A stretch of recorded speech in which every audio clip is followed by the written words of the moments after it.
like light switches. A lot of these arenas are now starting to go green, and so they're taking away the light switches and they're replacing them with sensors. Sensors are cool when they work. You know what I mean? Like when you're 10 feet away and it senses you and the whole room just... What I don't like is that when they're messed up, then you have to walk into a dark-ass room and establish your presence.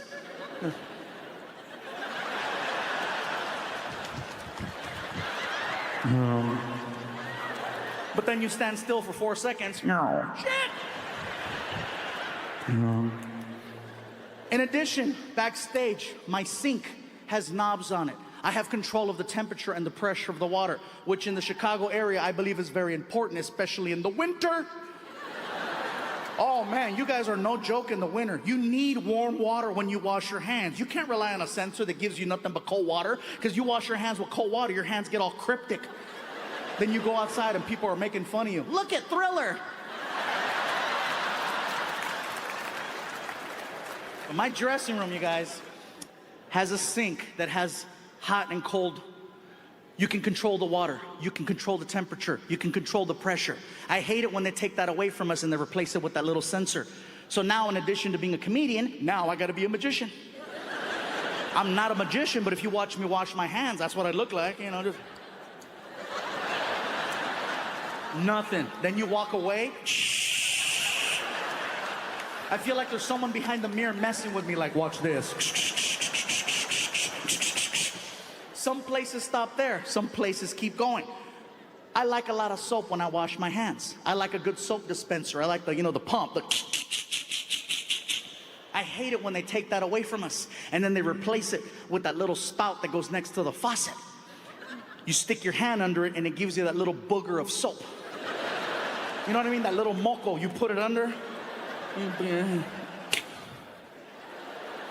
You know you need more, so you pull it out and then you go back in, but the sensor's like, no, it's still you. Now you gotta trick it, right? Once you get enough soap on your hands, now you gotta try to wash it off. But you can't wash it off then and there because the timer for the water has timed out. So now you have to back up and now you have to put on a second performance. Now it's a race to get that soap off your hands. Once you get the soap off your hands, now you gotta try to dry your hands. Some places still give you a towel, some places give you paper towels. Some take the paper towels and they put them in a box on the wall with another sensor. And there you are. 3 inches of paper. 3 inches, Chicago. You can't do anything with 3 inches. Ask any woman, they'll tell you.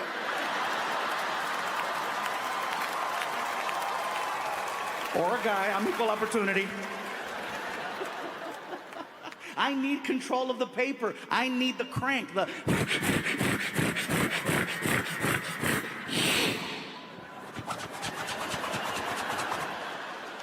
Some places stop there, some places keep going. Have you ever walked into the bathroom stall, closed the door, locked it, turned around, looked at the toilet, and seen a blinking red light on the wall? And you're like, really? Here too?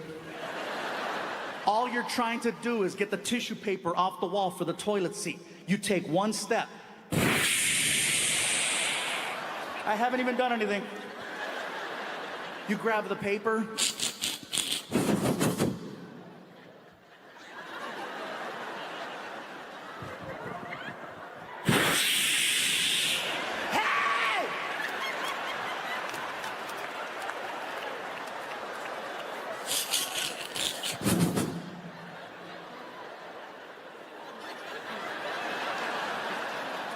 You turn around and you put it on like a cape.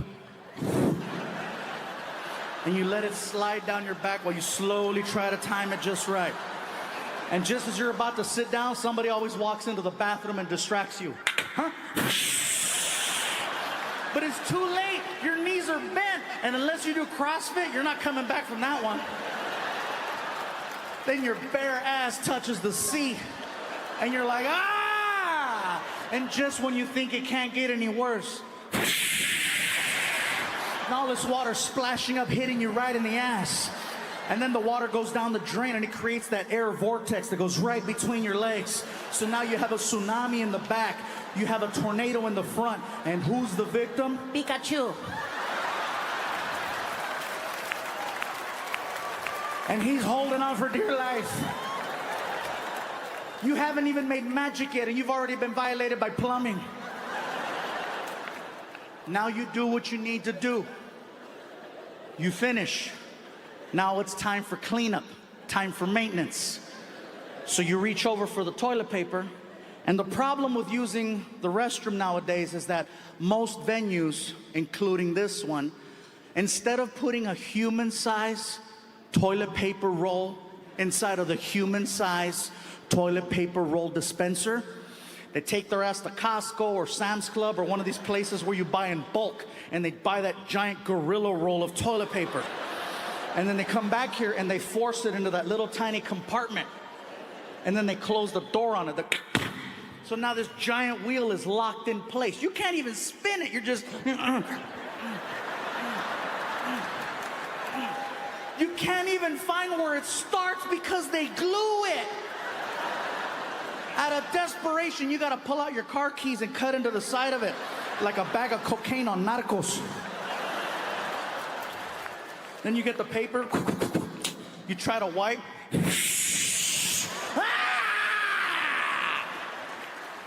Chicago, a year from now, I am predicting that they are gonna take 100% control of the restroom. You're gonna be sitting there and you're gonna think of me because you're gonna see it. You're gonna look over to get the toilet paper and there's gonna be a blinking red light on it. And you're gonna be like, oh my God, Fluffy called it. And what are you gonna have to do?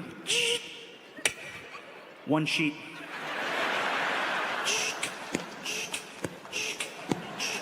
You're gonna get frustrated and just sit on it.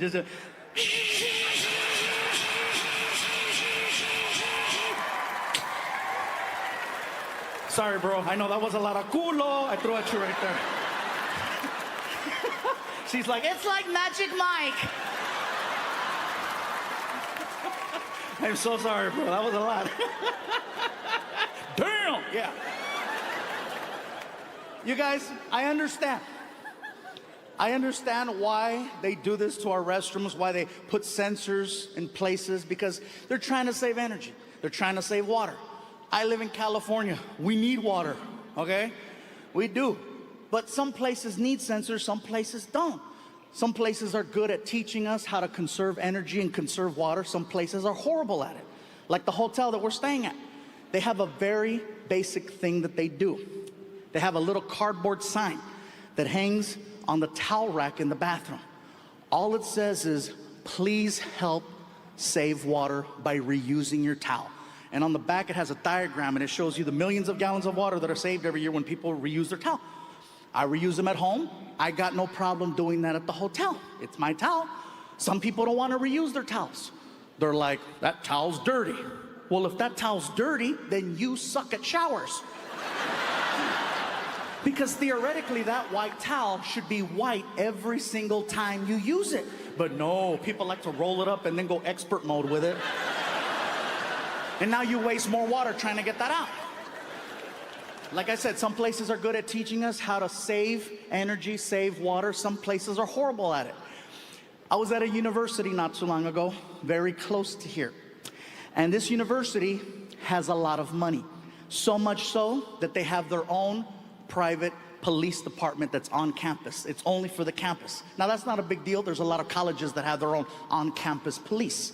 The difference is this college, somehow or another, wound up giving the police department Priuses to use for their patrol cars. Now some of you already know the university. Now look, this is not even a joke.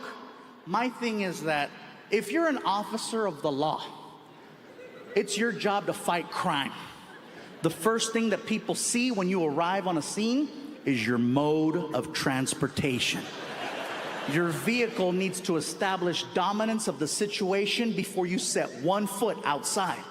In California, over 65% of California highway patrol officers now drive SUVs. So when you get stopped over there, you feel it. You're intimidated by it.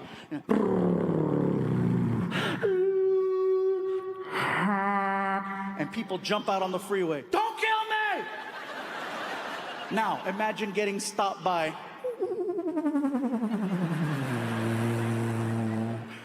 Don't let me get stopped by a cop in a Prius with attitude. You know why I stopped you? 'Cause I let you.